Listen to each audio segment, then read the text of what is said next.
صل على سيدنا ومولانا محمد وعلى سيدنا علي وسيدتنا فاطمة وسيدتنا زينب وسيدنا حسن وسيدنا حسين وعلى آله وصحبه وبارك وسلم الحمدللہ رب العالمین والصلاة والسلام علی سید الانبیاء والمرسلین اللہم صلی علی سیدنا و مولانا محمد وعلی آلہ واصحابہ وبارک وسلم وصلی علیہ۔ دنیا کے تمام دیکھنے والوں کو، تمام چاہنے والوں کو، تمام پیار کرنے والوں کو، اور جہاں جہاں تک اس وقت میری آواز کو سنا اور مجھے دیکھا جا رہا ہے، جنید اقبال کی جانب سے انتہائی محبت کے ساتھ السلام علیکم۔ ایک بار پھر ناظرین، آپ کو پر نور صبح نور کے ساتھ میں دل کی گہرائیوں سے خوش آمدید کہتا ہوں، اور آئیے بلا توقف چلتے ہیں حضرت ابو انیس محمد برکت علی علیہ رحمہ کی تالیف اسماء النبی کریم صلی اللہ علیہ وآلہ وسلم سے رسول اللہ صلی اللہ علیہ وآلہ وسلم کا ایک اسم مبارک پڑھنے اور سننے کی سعادت حاصل کرتے ہیں۔ سیدنا خیر الانام صلی اللہ علیہ وآلہ وسلم، ہمارے سردار تمام جہانوں سے بہتر درود و سلام بھیجے اللہ آپ صلی اللہ علیہ وآلہ وسلم پر، آپ صلی اللہ علیہ وآلہ وسلم کے آل پاک پر اور صحابہ کرام رضوان اللہ تعالیٰ علیہم اجمعین پر۔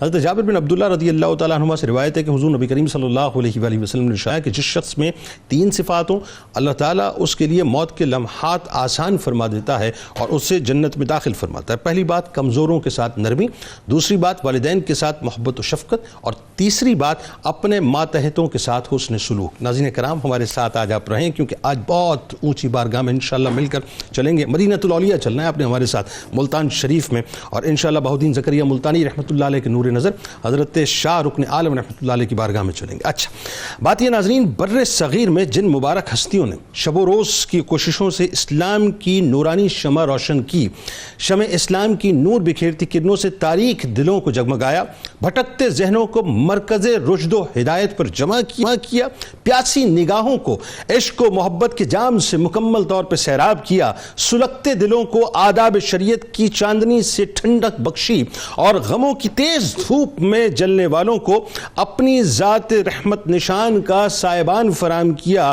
جہاں ہاتھوں سے بنائے ہوئے بت پوجے جاتے تھے ناظرین، وہاں وحدہ لا شریک کی عبادت ہونے لگی۔ ان میں سے ایک مبارک ہستی حافظ قرآن، مفسر، محدث، فقیہ، ادیب، ماہر علم ریاضیات، ماہر علم منطق، سلسلہ سہروردیہ کے عظیم پیشوا قطب الاقطاب، منبع جود و کرم، حضرت رکن عالم ابو الفتح شاہ رکن الدین سہروردی رحمۃ اللہ علیہ ہیں۔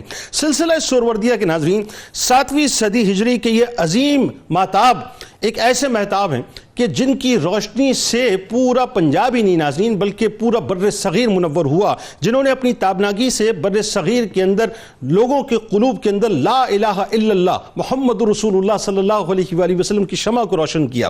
ناظرین کرام، کہا جاتا ہے اور یہ بڑی مثال مشہور ہے کہ دودھ سے زیادہ بالائی اور اولاد سے زیادہ اولاد کی اولاد انسان کو زیادہ پیاری ہوتی ہے۔ یہی معاملہ حضرت رکن الدین عالم رحمۃ اللہ علیہ کا ہے۔ یہاں آپ رحمۃ اللہ علیہ دادا شیخ الاسلام حضرت بہاؤالدین زکریا ملتانی رحمۃ اللہ علیہ کی نگاہ ولایت یعنی دیکھ رہی تھی، جو نسل کے ساتھ ساتھ ولایت کی اصل بھی ان کے سامنے تھی۔ یعنی یہاں آپ دادا کے بہت ہی محب آنے سے پہلے تھے، اور آنے سے پہلے آپ نے ان کے علمی اور روحانی مقام کے بارے میں بتلا دیا تھا کہ یہ وہی بیٹا ہوگا، وہی پوتا ہوگا جو میرے علمی اور روحانی فیضان کا مکمل طور پہ کسٹوڈین ہوگا۔ لہذا ناظرین ان کی آمد سے پہلے ہی ان کے دادا نے ان کا تذکرہ کرنا شروع کر دیا تھا اور ان کا اکرام فرمانا شروع کر دیا تھا۔ پھر گھرانے کی شان دیکھیں ناظرین کہ دادا ولی، والد ولی، والدہ ولیہ، یعنی عبادت و ریاضت، زہد و تقوی اور شب بیداریاں جس گھرانے کا خاصہ ہوں، ماں دودھ پلائیں تو لوری میں کچھ اور نہ سنائیں بلکہ قرآن پاک کی تلاوت بچے کو سنائیں۔ کان میں جو آواز گونجے ناظرین وہ کوئی اور آواز نہ گونجے بلکہ ماں کے حکم کے مطابق تمام لوگوں کو پابند کر دیا جائے کہ لفظ اللہ یعنی اللہ اسم جلالت صرف اور صرف میرے بیٹے کی سماعتوں میں گونجے. یعنی انہیں شاہ رکن عالم رحمۃ اللہ علیہ ناظرین دنیا نہ کہے تو پھر اور کیا کہے. آپ رحمۃ اللہ علیہ اپنے والد ماجد اور دادا جان کو بے حد پیارے تھے. اسی طرح آپ رحمۃ اللہ علیہ بھی ان دونوں بزرگوں کا بے انتہا احترام فرمایا کرتے تھے. ان دونوں ہستیوں کا فیضان تھا ناظرین کہ آپ کی ذات سے نو عمری ہی میں روحانیت کے آثار ظاہر ہونے لگے. آپ رحمۃ اللہ علیہ نے علم و عرفان، عبادت و ریاضت، تقوی و پرہیزگاری، تواضع، شفقت، حلم، عفو و درگزر، حیا، وقار، یعنی جملہ صفات جو ہیں اس کے مجسم آپ نظر آتے تھے. ماں کی بے انتہا، یعنی یہ سمجھ لیجئے کہ محبت آپ کے ساتھ تھی، تربیت آپ کے ساتھ تھی، اور ساتھ ساتھ مال کی بے انتہا آپ میں فراوانی تھی آپ کے پاس. یعنی مال کی بے انتہا فراوانی ہونے کے باوجود بھی انتہائی سادہ خوراک کھایا کرتے تھے، سادہ لباس رہا کرتے تھے، سادہ زندگی گزارا کرتے تھے. حضرت شیخ رکن الدین عالم رحمۃ اللہ علیہ جس وقت ملتان میں مسند نشین ہوئے اس وقت پاک پتن میں ناظرین حضرت شیخ علاؤ الدین چشتی رحمۃ اللہ علیہ، دہلی میں محبوب الہی حضرت خواجہ نظام الدین اولیاء رحمۃ اللہ علیہ، اور آپ خود چونکہ ملتان شریف میں موجود تھے تو اس روحانی ٹرائکا نے ناظرین بر صغیر کے اندر ایک ایسا انقلاب بپا کیا کہ اس انقلاب کی وجہ سے گھر گھر کے اندر اللہ اور اس کے رسول صلی اللہ علیہ وآلہ وسلم کا پیغام پہنچنا شروع ہوا. اور ایک اور بات ناظرین جو بڑی خاص طور پر میں سمجھانا آپ کو چاہتا ہوں کہ جس ایجوکیشن سسٹم کی بنیاد اور جس انداز تبلیغ کی بنیاد حضرت بہاؤالدین زکریہ ملتانی رحمۃ اللہ علیہ نے اس وقت رکھی تھی، آپ نے ایک پوتے کی حیثیت سے اس کا حق ادا کیا، یعنی ایک کسٹوڈین کی حیثیت سے اس کا حق ادا کیا. یعنی جس درسگاہ کی بنیاد بہاؤالدین زکریہ ملتانی رحمۃ اللہ علیہ نے انتہائی ریفائن بنیادوں پر رکھی تھی، انتہائی یوں کہیے کہ جدید بنیادوں پر رکھی تھی اور جدید علوم کو اس کے اندر پڑھایا جانے لگا تھا ناظرین، آپ نے اس کو نہ صرف ٹو کیا بلکہ مزید اس کو مستحکم کیا. اور تبلیغ کا جو انداز آپ کے دادا نے اپنایا تھا ناظرین اسی انداز کو آپ مزید آکے لے کے چلے. بادشاہان وقت سے آپ کا جو تعلق رہا ناظرین وہ بڑا کمال ہے کہ آپ اس قدر غنی تھے کہ بادشاہان وقت آپ کی خدمت میں جو کچھ بھی پیش کیا کرتے تھے مال کی صورت میں، آپ ایک ہاتھ سے لے کر دوسرے ہاتھ سے وہ غریبوں میں، یتیموں میں، مسکینوں میں، ناداروں میں اور ضرورت مندوں میں تقسیم کر دیا کرتے تھے. مقام و مرتبہ ناظرین ایسا، اور لوگ اس کی خواہش کرتے ہیں لیکن اللہ تبارک و تعالیٰ نے آپ کو وہ مقام و مرتبہ عطا کیا تھا. اور یہ ظاہر ناظرین اللہ تبارک و تعالیٰ کی طرف سے منتخب کیے ہوئے لوگ ہوتے ہیں کہ جس وقت آپ کی موت کا وقت قریب آیا، پردہ فرمانے کا وقت قریب آیا، آپ جانتے ہیں ناظرین اس وقت آپ سجدے کے عالم میں تھے اور آپ کی روح پرواز کر رہی تھی. حضرت شاہ رکن الدین عالم رحمۃ اللہ علیہ بہت کمال شخصیت. ظاہر ہے ویسے تو اللہ کا ہر ولی ہی کمال ہوتا ہے، با کمال ہوتا ہے کیونکہ وہ اللہ کا ولی ہوتا ہے، اصل بات یہ. لیکن شاہ رکن عالم رحمۃ اللہ علیہ نے جس انداز سے کام کیا وہ رہتی دنیا تک ظاہر ایک مثال کے طور پہ پیش کیا جاتا رہے گا. پہلے آغاز کرتے ہیں آپ کے خاندانی تعارف سے، پھر آپ رحمۃ اللہ علیہ کے دادا جان حضرت بہاؤالدین زکریہ ملتانی رحمۃ اللہ علیہ. اور کیسا خوبصورت آپ دیکھیں منظر ہوتا ہے جب آپ ملتان شریف جائیں، ایک طرف دادا تشریف فرمائیں اور ایک طرف جو ہے پوتے تشریف فرمائیں، اور دونوں کے مزارات جو ہیں بقائے نور بنے ہوئے ہوتے ہیں. آپ رحمۃ اللہ علیہ کی پیدائش سے پہلے جو خاص طور پہ بشارت آپ کے دادا نے دی، اور بچپن میں جس انداز سے میں نے تو تھوڑا سا حوالہ دیا، آپ کی والدہ نے جیسی تربیت فرمائی، آغاز کیجیے. سبحان اللہ، بہت خوبصورت آپ نے اپنے انٹرو کے اندر حقائق بیان فرمائے اور اشارہ کیا ان کی طرف. دیکھیے جن ہستیوں کو اللہ تبارک و تعالی نے اپنے دوستوں کا درجہ عطا فرمایا، یقیناً ان کی شان تو وراء الورا ہوگی. اللہ ان کی زندگی کی جس جہت کو دیکھیں گے، ان کی زندگی کے جس پہلو کو دیکھیں گے وہی اتنا روشن اور چمکتا ہوا نظر آتا ہے کہ انسان اس کی طرف کھینچا چلا جاتا ہے. ایسا ہی. اور اولیاء اور صلحاء ہمیشہ ہی ایسے ہوتے تھے کہ وہ اپنے علم میں بھی نقطہ کمال پر ہوتے تھے، اللہ اخلاق میں بھی نقطہ کمال پر رہتے تھے، کیا اور ان کا کردار ہی اپنے زمانے کے اندر سب سے بڑا تعارف ہوا کرتا تھا. لہٰذا آج ہم تذکرہ کر رہے ہیں حضرت شاہ رکن عالم رحمۃ اللہ تعالی علیہ. آپ کتب الاقطاب ہیں اور آپ کے جو چند القابات اولیاء کرام صلحاء نے اور عارفان نے جو بیان کیے، اگر اس کو دیکھیں تو آپ کی شخصیت کے کئی گوشوں کی طرف اشارہ ہو جاتا ہے.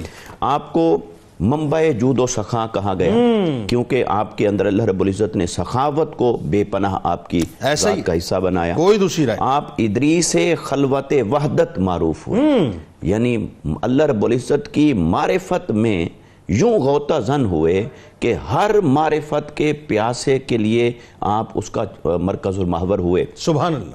آپ برجی سے برج معرفت معروف ہوئے, گوہر معدن کہلائے, اور آپ زبدۃ المشائخ کے نام کے لقب سے بھی آپ ملقب ہوئے. اور پھر یہ جو آپ کا نام مبارک ہے, معروف تو ہے شاہ رکن عالم, لیکن حضرت شاہ شمس تبریزی رحمۃ اللہ تعالی علیہ وہ جب تشریف لائے تو آپ کا نام مبارک تو تھا رکن الدین. تو آپ نے جب آپ کی طرف دیکھا, اور اللہ والے پھر اور بھی بہت کچھ دیکھ لیتے ہیں جو عام آنکھ سے نظر نہیں آ رہا ہوتا, تو آپ نے فرمایا یہ صرف دین کے رکن نہیں, یہ تو پورے عالم کے رکن. سبحان اللہ. شاہ رکن الدین والعالم, پھر وہ شاہ رکن عالم کے نام سے معروف ہوئے. 9 رمضان المبارک 649 ہجری کو آپ کی ولادت باسعادت ہے, اور آپ کے والد گرامی کا اسم مبارک ہے حضرت شیخ صدر الدین عارف رحمۃ اللہ تعالی علیہ, اور آپ کی والدہ محترمہ کا اسم مبارک ہے راستی بی بی رحمۃ اللہ تعالی علیہ, اور آپ فرغانہ کی شہزادی تھیں. اور کہاں فرغانہ اور کہاں ملتان شریف. اللہ. اور ہوا کیا, یہ سب اللہ کا انتخاب ہے. اللہ رب العزت جب کسی گوہر نایاب کو ظاہر فرمانا چاہتا ہے تو پھر اس کی پیدائش سے پہلے اسباب بھی ایسے بناتا ہے. تو یوں اسباب بنے کہ آپ کے والد گرامی حضرت شیخ صدر الدین عارف رحمۃ اللہ تعالی علیہ اپنے دور کے ولی کامل تھے, عارف حق تھے, تو آپ حج پہ تشریف لے گئے. ٹھیک ہے. اور حج تو ایک ایسا مرکز ہے کہ عالم اسلام کی تمام ہستیاں, بالکل ٹھیک ہے, تو وہاں فرغانہ سے آپ کے شہزادی یہ تشریف فرما تھیں اور یہ حج کے لیے تھیں. تو ایک عارف جب دوسرے عارف کو دیکھتا ہے تو وہ اس کے جسم کے ظاہری حسن کو نہیں دیکھتا, وہ اس کے باطن کو دیکھتا ہے اور اس کے کمالات کو دیکھتا ہے. تو وہ شہزادی نے دیکھا حضرت راستی بی بی رحمۃ اللہ تعالی علیہ نے, تو انہوں نے اپنے والد گرامی سے یہ خواہش کا اظہار کیا کہ اگر میرا رشتہ زوجیت ان کے ساتھ ہو جائے. تو پھر انہوں نے, آپ کے والد گرامی نے آپ کو وہاں آفر کی طواف کے بعد. تو آپ کا بھی جواب کیا تھا, آپ نے فرمایا یہ میرا فیصلہ میں نے نہیں, میرے والد نے کرنا ہے. بہاؤالدین زکریا ملتانی, بہاؤالحق اور بہاؤالدین, آپ بھی اسی طرح 2 القابات سے معروف. تو وہ فرمائیں گے, تو وہ اسپیشلی پھر وہاں آئے اور آ کر یہ پیشکش کی اور آپ نے قبول فرمایا. تو یوں رشتہ ہوا حضرت شیخ صدر الدین عارف رحمۃ اللہ تعالی علیہ اور حضرت راستی بی بی رحمۃ اللہ تعالی علیہ ان کا. اور یہ جو انتخاب تھا یہ من جانب اللہ بھی تھا, اور اس میں یہ کوشش اور خواہش بھی تھی. اور پھر ایسا گوہر نایاب حضرت شاہ رکن عالم رحمۃ اللہ تعالی علیہ کی صورت میں وہاں سے ظہور پذیر ہونے والا تھا. اور آپ کی پیدائش سے پہلے کا بتائیں نا, وہ جو ایک احترام والا معاملہ تھا دادا کی طرف. اور دیکھیے دادا حضرت شیخ بہاؤالدین زکریا ملتانی, شیخ بہاؤالحق زکریا ملتانی, دونوں القابات. آپ تو سسر کی حیثیت سے بھی, شیخ کی حیثیت سے بھی بیٹیوں کا, بہو کا یقیناً احترام فرماتے تھے. تو لیکن یہ کہ احترام اپنی جگہ ہے, لیکن وہ شیخ الاسلام بھی تھے, روحانی اعتبار سے بھی غوثیت کے رتبے پر تھے. تو کبھی ایسا نہیں ہوتا تھا کہ آپ کی بہو آپ کے سامنے آئیں اور آپ کھڑے ہوں, لیکن ایک بار آپ کھڑے ہو گئے تو ان کو محسوس ہوا بھی آپ میرے شیخ بھی ہیں, والد کے درجے پر بھی ہیں, کھڑے ہو گئے. تو آپ نے فرمایا کہ آپ کا بیٹی آپ کا احترام بھی بجا, مگر یہ جو میرا کھڑے ہونا ہے یہ اس پوتے کے احترام میں ہے جو تیرے بطن مبارک میں تشریف فرما ہو چکا ہے. تو گویا یہ ایک بشارت ہو گئی. اور بشارت کے بعد پھر جب آپ کی ولادت باسعادت ہوتی ہے تو آپ کی والدہ محترمہ وہ پاکیزگی, وہ تقوی, وہ نیکی, وہ تہجد گزاری, وہ عبادات, اس کا عالم یہ ہے کہ آپ قرآن کی لوری سناتی ہیں جب بھی دودھ پلائیں, سلانا ہو یا جگانا ہو. اور آپ نے اپنے گھر میں خادماؤں کو یہ حکم جاری فرما رکھا تھا کہ یہ بیٹے کے تولد کے بعد کہ ان کے قریب سوائے اسم جلالت کے کوئی اور لفظ نہ پکارا جائے. یہ کیسی بات ہے, میں تو حیران ہوں اس بات کو پڑھ کے مفتی صاحب. کوئی اور لفظ نہ پکارا جائے تاکہ ان کی سماعتیں جس لفظ سے مانوس ہوں وہ لفظ اللہ کا ہو, اسم جلالت کا ہو. اور یہی ہوا, لہٰذا بچپن میں آپ کی تربیت اس انداز میں ہوئی. تو جب نیکی, تقوی, معرفت الہی کے ماحول میں تربیت ہوگی تو پھر شاہ رکن عالم جیسی ہستیاں کیوں نہ پیدا. آج ہم مختلف ناموں سے اپنے بچوں کو پکارتے ہیں ڈاکٹر صاحب, میرا لاڈلا, میرا چندہ, میرا بچہ. آپ یہ دیکھیے کہ وہاں تربیت کیا ہو رہی ہے کہ کچھ اور نہیں سوائے اللہ کے نام کے کچھ اور سماعتوں میں نہ جائے, تو جن کے وجود کے اندر لفظ اللہ گھول دیا گیا ہو تو ذرا سوچئے پھر وہ اللہ ہی کا کام کریں گے اور کس کا کام کریں گے. ڈاکٹر صاحب ذرا یہ بتائیے شاہ رکن عالم رحمۃ اللہ علیہ کی دنیاوی اور روحانی تعلیم و تربیت ایک تو کس طرح ہوئی آپ نے بتانا ہے خاص طور پہ، کیونکہ ظاہر اب ایک بہت بڑے مقام کے لیے آپ کو تیار کیا جا رہا ہے اور کن ہستیوں کے زیر سایہ ہوں. دوسرا یہ کہ بچپن ہی میں ایک واقعہ بڑا زبردست ہوا تھا آپ رحمۃ اللہ علیہ کے ساتھ کہ آپ کے دادا کی دستار والا معاملہ، وہ ذرا بتائیے گا کیا ہوا تھا، اور بچپن کے بھی کچھ واقعات ذرا بتائیے لوگوں. بسم اللہ الرحمن الرحیم. حضور پرنور حضرت محمد مصطفیٰ صلی اللہ تعالیٰ علیہ وسلم نے فرمایا کہ جو اولاد ہوتی ہے وہ بنیادی طور پر مسلمان مجوسی ہوتی ہے کیونکہ اس کو وہ ماحول دیا جاتا ہے.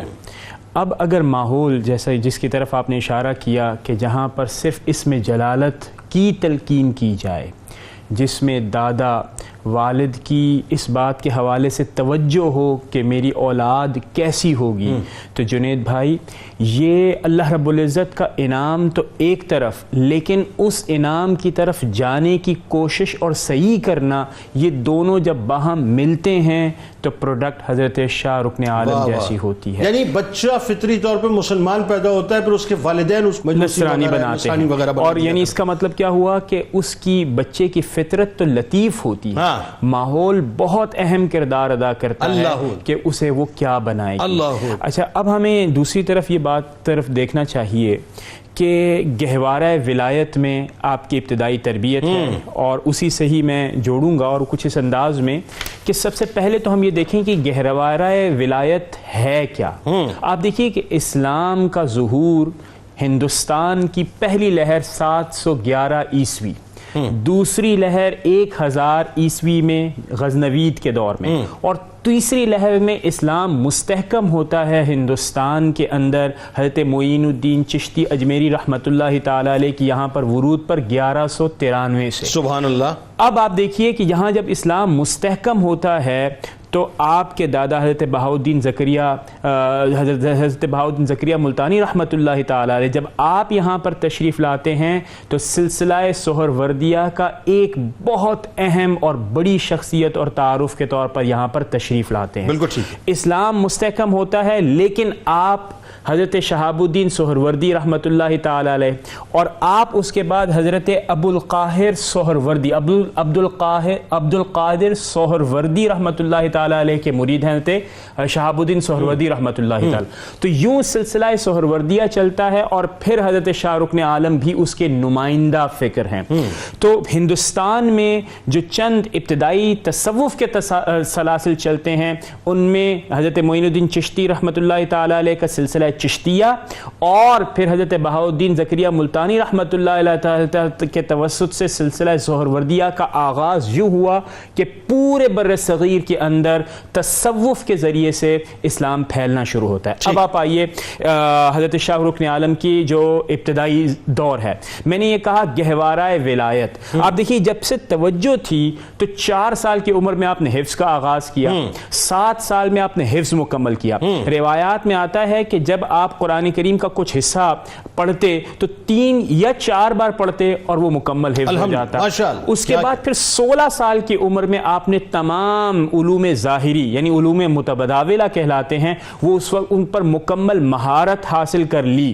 کتنی بڑی بات ہے، یہ میٹریکولیشن کی عمر ہوتی ہے سر، یہ میٹریکولیشن یا میکسیمم انٹرمیڈیٹ کی عمر ہوتی ہے، اور آپ کو کچھ نہیں آتا، کچھ نہیں، اور اس علم اور اس تعلیم اور اس تربیت، جس میں نے یہ کہا کہ تعلیم و تربیت یعنی اسکول میں بھی جائیں گے، گھر پر بھی تعلیم کا اہتمام ہوتا ہے. تو 16 سال میں علوم متداولہ پر مہارت حاصل کرنا. پھر آپ دیکھیے کہ والد گرامی کے حوالے سے مشہور ہے کہ آپ نے ظاہری تعلیم پر توجہ خاص طور پر مرتکز کی، اور آپ کے دادا گرامی نے خاص طور پر روحانی تعلیم کی طرف توجہ دی.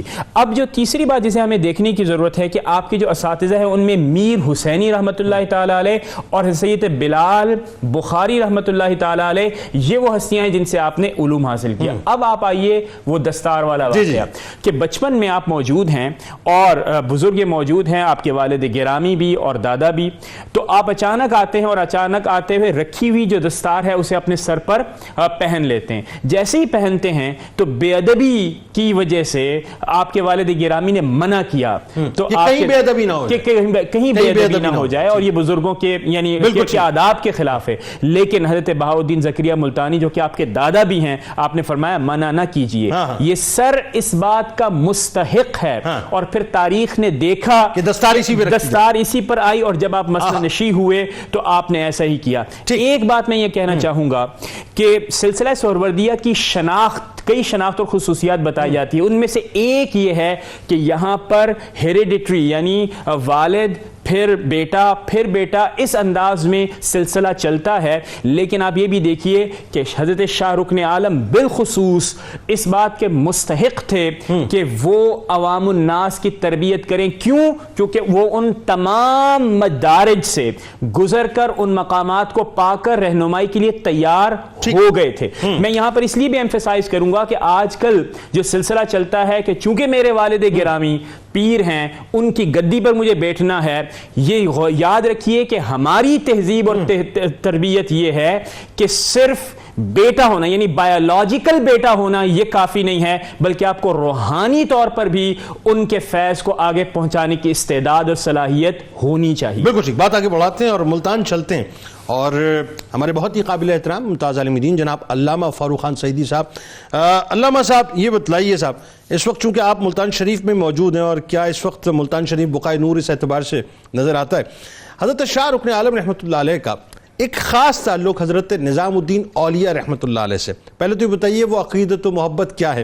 دوسرا, دونوں ہستیاں ایک دوسرے کا خاص احترام بھی کرتے تھے, خاص اہتمام بھی ایک دوسرے کے لیے کرتے تھے.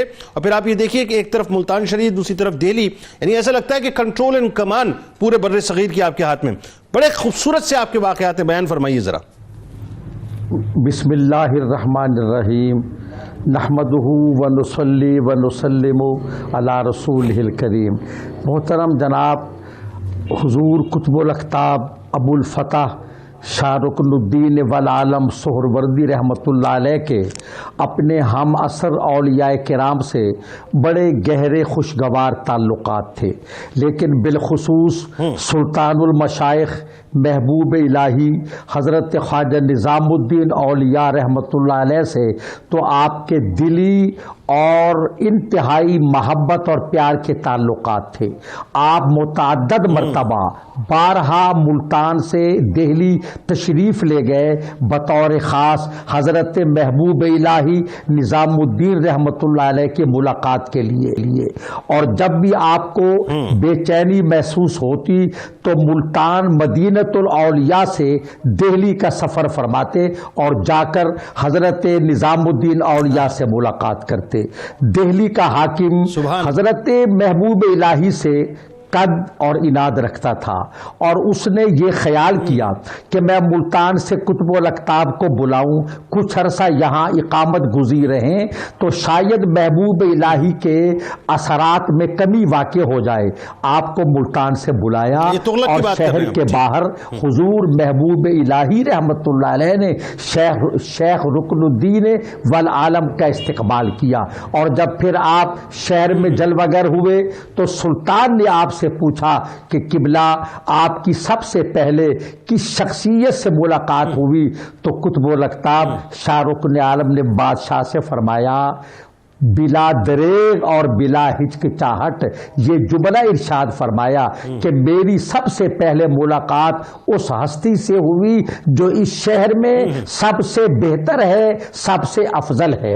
یہ اشارہ تھا حضرت محبوب الہی رحمت اللہ علیہ کی طرف. اور یہ بھی خیال کیجئے کہ ان حضرت سلسلہ سہروردیہ کے آفتاب و مہتاب ہیں اور محبوب الہی سلسلہ چشت اہل بہشت کے پیشوا ہیں. حضور بابا فرید الدین مسعود گنج شکر فاروقی رحمت اللہ علیہ کے خلیفہ اعظم ہیں اور سلسلہ چشتیہ اور نظامیہ آپ سے منسوب و معنون ہے. مگر محبت دیکھیے کہ حضرت نظام الدین اولیاء رحمت اللہ علیہ کے آخری ایام میں آپ پھر ملتان سے دہلی, آپ 3 سال وہاں قیام پذیر رہے. آخری جو سال تھے محبوب الہی کے وہاں قیام پذیر رہے. اور آخری ملاقات جب آپ نے کی ہے تو ایسے اشارات آپ کو ملے کہ جس سے پتہ چلتا تھا محبوب الہی رحمت اللہ علیہ کی دنیا سے رخصتی ہونے والی ہے. راز و نیاز کی باتیں ہوتی رہیں اور پھر آپ کے اس قیام دہلی ہی میں حضرت محبوب الہی کا وصال ہو گیا. اور ان کی نماز جنازہ یہ تاریخ کا اہم ترین باب ہے کہ حضرت محبوب الہی خواجہ نظام الدین اولیاء رحمت اللہ علیہ کی نماز جنازہ کتب الاقطاب شاہ رکن عالم رحمت اللہ علیہ نے پڑھائی. اور آپ فرماتے تھے مجھے فخر ہے اس بات پر کہ میں نے محبوب الہی کا جنازہ پڑھایا. اور شاید طویل عرصے تک یہاں رہنے میں حکمت یہ تھی کہ میں اس سعادت سے بہرہ اب ذرا یہ بتائیے جو بڑی اہم ترین بات ہے، اور یہ ایک ایسی بات ہے کہ جو آپ نے خاص طور پہ اپنے جو دادا کی لیگیسی ہے اس کو آپ نے ٹو کیا. ایک تو بنیادی طور پہ آپ کی تعلیمات. اچھا، تعلیمات میں خاص طور پہ جو آپ نے درس و تدریس کا سلسلہ کیا اور جس طرح سے ایکسپینڈ کیا آپ نے اپنے مدرسے کو، اور آپ دیکھیے جدید علوم اس کے اندر جو پڑھائے گئے. درس تبلیغ جو آپ کا تھا خاص طور پہ اس میں وہی جو آپ کے دادا کی جو سوچ تھی وہی آپ نے ٹو کی کہ باقاعدہ علماء کو مقامی زبانوں میں تیار کر کے پہلے ان کو ایز ٹریڈر بھیجا، ایز بزنس مین بھیجا، دین اس کے بعد انہوں نے جو ہے وہ امر بالمعروف و نہی عن المنکر کا سلسلہ کیا.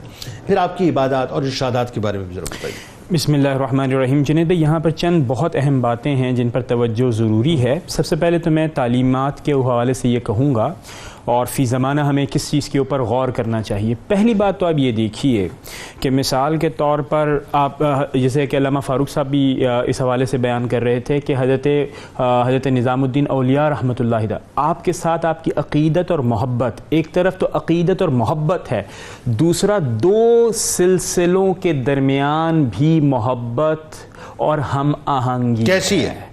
آپ یہ دیکھیے کہ آج ہم ایک سلسلے کے ہوں تو دوسرے سلسلے کے اوپر لعن و طعن کرتے ہیں، اس کی کمزوریوں کو آگاہ کرتے ہیں. اور وہاں ہمارے جو قائدین ہیں، جو اسلام کی بنیادی تعلیم ہے، وہ نہ صرف ہمیں فقہ کے اندر امام شافعی اور امام اعظم ابو حنیفہ کے اندر نظر آتی ہے، بلکہ یہاں تصوف کے اندر بھی ہمیں سلسلہ سہروردی اور سلسلہ چشتیہ کے اندر نظر آتی ہے. بڑی مثال ایک اور بھی لیں نا، آپ کے نظام الدین اولیاء رحمۃ اللہ علیہ اور حضرت شاہ رکن عالم رحمۃ اللہ علیہ کی تو محبت اور مودت اپنی جگہ تھی.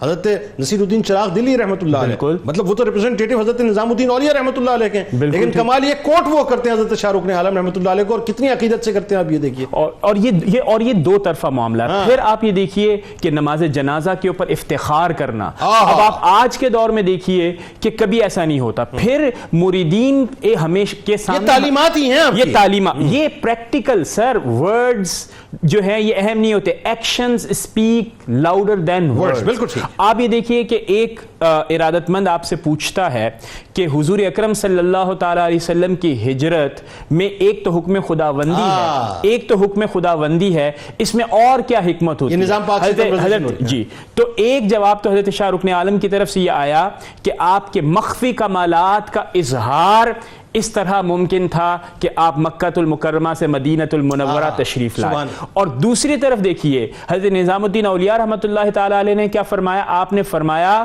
کہ اہل یثرب کو عروج کمال پہنچانا تھا تو حضور اکرم صلی اللہ تعالی علیہ وسلم مدینہ المنورہ تشریف لائے. اور دونوں میں محبت اپنی جگہ نظر اور دونوں طرف اگر آپ دیکھیں تو دونوں اپنی جسے آپ یہ کہہ سکتے ہیں تحمل، اپنی عقیدت، اپنی جسے کہتے ہیں انکسار مزاجی کو اظہار کر رہے ہیں. اچھا، دوسری بات میں اس طرف بھی توجہ دلاؤں گا کہ اس طرف بھی حوالے سے بھی ذکر ہوا کہ وہ جو پیسہ ہے اور جو طاقت کے ساتھ، اشرافیہ کے ساتھ، سلاطین کے ساتھ تعلق ہے، اس کو یہ کہا گیا کہ ایک اس کی یہ تعبیر ظاہر ہے کہ عوام الناس کے لیے، لیکن اگر مزید غور کیا جائے جنید بھائی تو یہ اسلام کی ایک تعبیر بھی ہے. اور ایک تعبیر ہونے کے ناطے اگر کوئی شخص سلاطین کے ساتھ تعلق بھی رکھتا ہے یہ بھی اسلام کے مطابق ہے، اور جو نہیں رکھتا وہ بھی اسلام کے مطابق ہے. دونوں رنگ دکھا بھی دیے نا. شاہ رخ عالم رحمۃ اللہ علیہ جو ہے انہوں نے تعلق رکھا، نظام پاک جو ہے مطلب چشتیہ سلسلے میں تعلق نہیں رکھا جاتا تھا، لیکن یہاں پر کسی کانفلکٹ نہیں تھا دونوں کے درمیان. بالکل اسی طرح حضرت نظام الدین اولیاء اور حضرت فرید الدین گنج شکر رحمۃ اللہ دونوں، یعنی اگر آپ دیکھیں ملتان اور پاک پتن کا فاصلہ کتنا ہے تو نہایت کم ہے، لیکن دو مختلف تعبیرات اسلام کی ایک ہی وقت پر موجود ہیں اور دونوں میں ہم آہنگی آپ بہت اچھی آپ بات کر رہے ہیں دور جدید کے حوالے سے. یہ اس ہم آہنگی کو ہمیں اجاگر کرنا ہے، اجاگر کرنا ہے. اسلام کی تعلیم اس کے سوا کچھ اور نہیں ہے کہ آپس میں ہم آہنگی کرنی چاہیے. اب دوسرے کے عقیدے کو چھیڑو مت، اپنے عقیدے کو چھوڑو مت، اور آپس میں محبت اتفاق رکھو، ایک دوسرے کے ساتھ حسد بغض عناد کا اظہار. بہت مختصر ارشادات تاکہ ہم بات آگے بڑھائیں. بہت سب سے پہلی جو مجھے سب سے پسندیدہ بات لگی جو کہ حضرت عبدالحق محدث دہلوی بھی اس کا ذکر کرتے ہیں، آپ فرماتے ہیں کہ انسان دو چیزوں سے عبارت ہے، ایک ہے اس کی صورت اور ایک ہے اس کی سیرت. ٹھیک ہے. سب سے قابل توجہ بات کیا ہے؟ اس کی سیرت. اور آپ دیکھیے کہ ہمارے اوپر اعتراض یہ کرتے ہیں کہ صوفیاء کی تعلیم کوئی اسلام کے بالکل علی الرغم موجود ہے. یہ حضور اکرم صلی اللہ تعالیٰ علیہ وسلم کا ارشاد مبارک ہے کہ اللہ رب العزت روز قیامت آپ کی صورتوں اور آپ کے اعمال کی ظاہریت کو نہیں دیکھے گا بلکہ آپ کی نیتوں اور دلوں کو دیکھے گا. پھر آپ دیکھیے کہ نیکی کیا ہوتی ہے. لوگ عام طور سے یہ سمجھتے ہیں، انڈرمائن کرتے ہیں کہ نیکی کیا ہے. آپ نے فرمایا کہ نیکی جب ایک شخص کرتا ہے تو اس کا اثر اس کے ارادت مند پر ہوتا ہے، پھر جب اس کا اثر اس کے ہمسائے پر ہوتا ہے تو ایک نیکی پورے ماحول میں نیکیوں کا ماحول بنا دے. درست. اس کا مطلب یہ ہے کہ کسی بھی نیکی کو ہمیں انڈرمائن نہیں کرنا چاہیے. اچھا، تیسری بات میں یہاں پہ یہ ضرور کہوں گا کہ سردار یعنی لیڈرشپ کے حوالے سے آپ نے کہا کہ اس کے اندر تین خصوصیات ہوں، مال بھی ہو، اس کے پاس علم بھی ہو اور اس کے پاس حال بھی ہو. لیکن جنید بھائی میں یہ سمجھتا ہوں کہ یہ صرف سردار قوم پولیٹیکل لیڈرشپ کی بات نہیں ہو رہی، یہ ہر ایک لیڈرشپ جو کہ ہماری سوسائٹی کے اندر ہوتا ہے وہ ہوتا ہے. اور آپ یہ بھی دیکھیے کہ اس کا مطلب یہ ہوا کہ یہاں سے سیکولرزم کا اینڈ ہو رہا ہے اس کنسپشنز کے ساتھ کہ پالیٹکس ریلیجن سے علیحدہ نہیں ہے بلکہ لیڈرشپ اپنے اندر ظاہر، باطن اور مال، ان تینوں چیزوں کو ملائیں گے تو اسلام کی بہترین سیاست سے تو رہ جاتی ہے چنگیزی بات. علامہ محمد فاروق صاحب، آپ ذرا بتلائیے آخر میں دو تین باتیں. ظاہر وہ ڈاکٹر صاحب کی بھی گفتگو میں جو ہے وہ چونکہ اتنا زبردست رچاؤ تھا، لیکن میں چاہتا ہوں وہیں سے ہم ذرا آغاز کر لیں. ایک تو یہ کہ جو آپ کے دادا حضور نے جدید یونیورسٹی کا قیام کیا، آپ نے اس لیگیسی کو مزید انہینس کیا، ایک بات. دوسری بات یہ بتائیے کہ آپ کا جو علمی مقام اور مرتبہ ہے اس کے بارے میں تھوڑا سا کلام فرمائیں، اور تعلیمی میدان میں جس طرح سے آپ نے خدمات انجام دی، پھر اس کے بعد آپ کی جو خلفاء ہیں اس کو جس طرح سے لے کے چلتے ہیں، اور آپ کا وصال پاک بھی صاحب کیا کمال وصال پاک ہے، ذرا اس بارے میں بھی بتائیے. دیکھیے، ہمارے محترم مفتی صاحب اور ڈاکٹر صاحب نے بڑی جامع اور مدلل گفتگو فرمائی ہے. حضور شیخ الاسلام بہاؤالدین زکریا رحمۃ اللہ علیہ نے جو جامعہ بہائیہ کے نام سے اقامتی یونیورسٹی قائم فرمائی تھی اور جس میں بیک وقت ہزارہا طالبان علم و دین علم حاصل کرنے کے لیے اطراف و اکناف دنیا سے تشریف لاتے تھے، وہ اس قدر عظیم دانشگاہ تھی، اتنی بڑی جامعہ تھی کہ جہاں علم دین کے ساتھ ساتھ مروجہ علوم، فنون، مختلف زبانیں اور مختلف ملکوں کے رسوم و رواج اور تجارت کے آداب اور طریقے تجارت و معیشت وہاں سکھائے جاتے تھے. حضور شیخ الاسلام خود اس کے بانی تھے، خود اس کے شیخ الجامعہ تھے، اور ان کے بعد حضرت صدر الدین عارف رحمۃ اللہ علیہ آپ کے بیٹے اور قطب الاقطاب کے بابا جان نے اس کو آگے بڑھایا.